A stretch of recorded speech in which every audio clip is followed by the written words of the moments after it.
Merhabalar, ben Emre. Şimdi tavanımızı bulutlarla kaplayacağız. Görünümü bulut efekti veriyorlar. İçlerine de led şerit döşüyorlar. Elyaf olarak geçiyor bu. Tüm yastıkçılarda bulabiliyoruz. Elektrik ucundan alacağım. Tavana döşe. Fail oldum. Kesinlikle bu çok yapışmıyor. Yapışmıyor tabii. Size göstermek için sabırsızlanıyorum.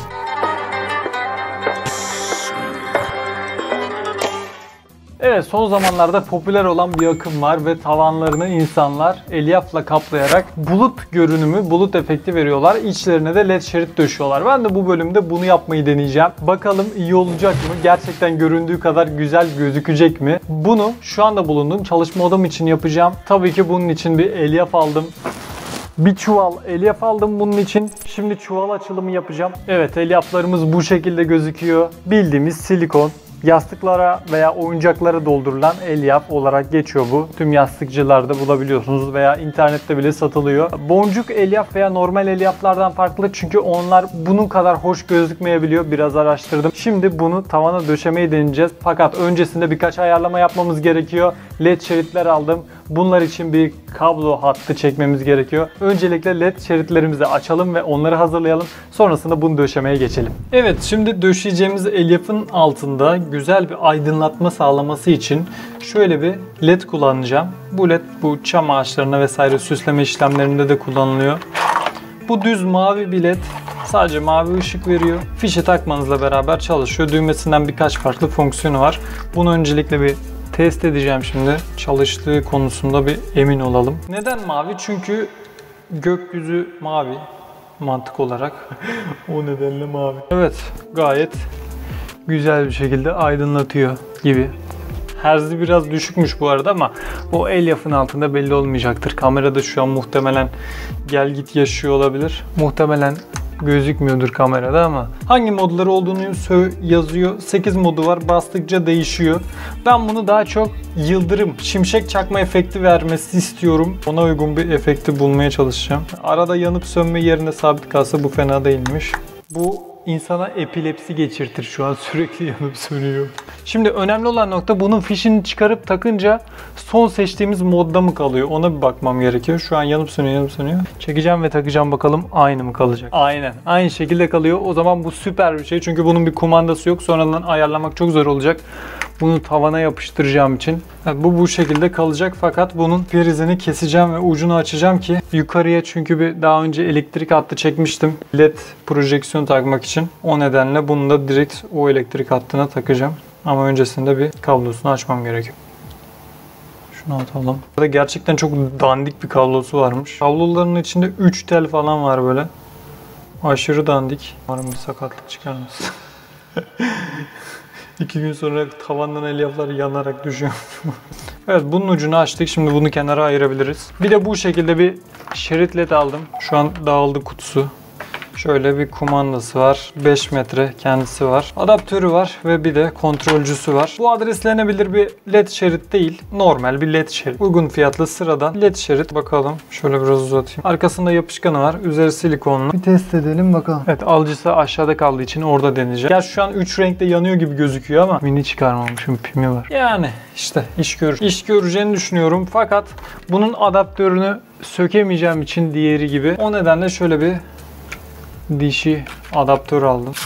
Yani şöyle bir adaptör takabileceğiz. Kablom da var. Bu kabloyu buna takacağım ve bu adaptörü ona takacağım. Bakalım tavana yapabilecek miyiz bunu? O zaman hadi bunları tavana yerleştirme işlemine geçelim şimdi. Evet, şimdi normalde bu şekilde aydınlatıyorum. Bu görmüş olduğunuz video arka planım. Her ikisi de RGB led bu projeksiyonların. Şimdi şu kırmızının oradan elektrik kablosunu çıkardım. Gerekli kabloyu hazırladım. Hem şerit ledimize gidecek elektriği hem de diğer pirinç ledimize gidecek elektriği oradaki elektrik ucundan alacağım. Tavana döşemeye başlayacağım. Şerit led ve pirinç led. Sonrasında elyaf döşemeye geçeceğiz. Fakat öncelikle elektrik ayarlamasını buradan yapmam gerekiyor. Burası şu anda düğmeli bir prize gidiyor. Yani kapatılıp açılabiliyor. Bu ışıkları kapatacağım. Ayarlamaya geçeceğim elektrikle.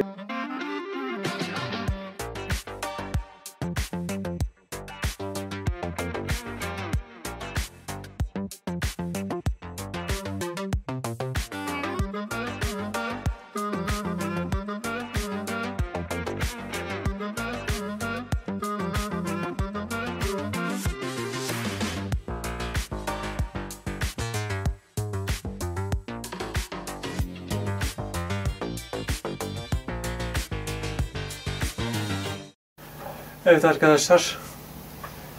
İlk denememde fail oldum. Kesinlikle bu tutmuyormuş.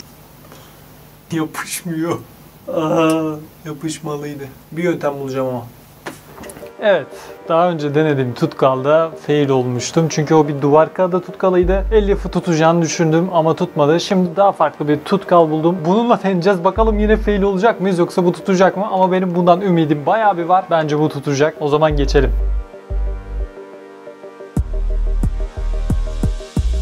Denemekten yorulmadım, zamanım var bugün. Umutlar tükenmez ve hayallerim büsbütün. Bir derdim var ama dermanı yok bunun. Nereden baksan aga, sebebi çok bunun. Denemekten yorulmadım, zamanım var bugün. Umutlar tükenmez ve hayallerim büsbütün. Bir derdim var ama dermanı yok bunun. Nereden baksan aga, sebebi çok bunun. Sonunda tamamlayabildim. Tavan sonunda tamamen şu anda elyafla kaplı. İçindeki ledler de sorunsuz çalışıyor. Şimdiden görenler çok güzel olduğunu söylemeye başladı. Gerçekten benim de düşündüğümden çok daha güzel görünüyor şu anda. Size göstermek için sabırsızlanıyorum. Tabii elyafı tutkalla yapıştırdıktan sonra üzerinden bazı yerleri tekrar geçtim. Bazı yerleri biraz daha kalınlaştırdım. Ve son olarak bir saç spreyi ile iyice sağlamlaşmasını sağladım. Toz dökmemesi için. Tabii tutkalla uğraşırken birçok yere tutkal damlattım ve bazı yerleri mahvettim. Üzerimdekiler dahil. Ama görmeye değer bence. Hiç fena olmadı. O zaman let me show you. O zaman size göstereyim.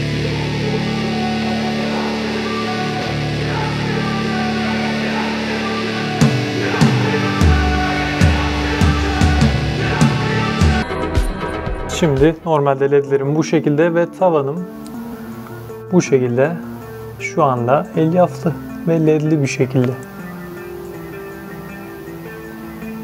Evet şu an bu şekilde. Şurada görmüş olduğunuz turkuaz ledler RGB rengi değişebiliyor. İstenilen renge getirilebiliyor. Şu sürekli kıpraşan mavi kısımda Grinch led farklı efektleri var. Şu an bu şekilde bir efekte. Evet son durum bu şekilde. Kameraya tam olarak yansımasa da normalde kameraya yansıdığından bir tık daha güzel görünüyor. Ama sonuç yine de beni oldukça memnun etti.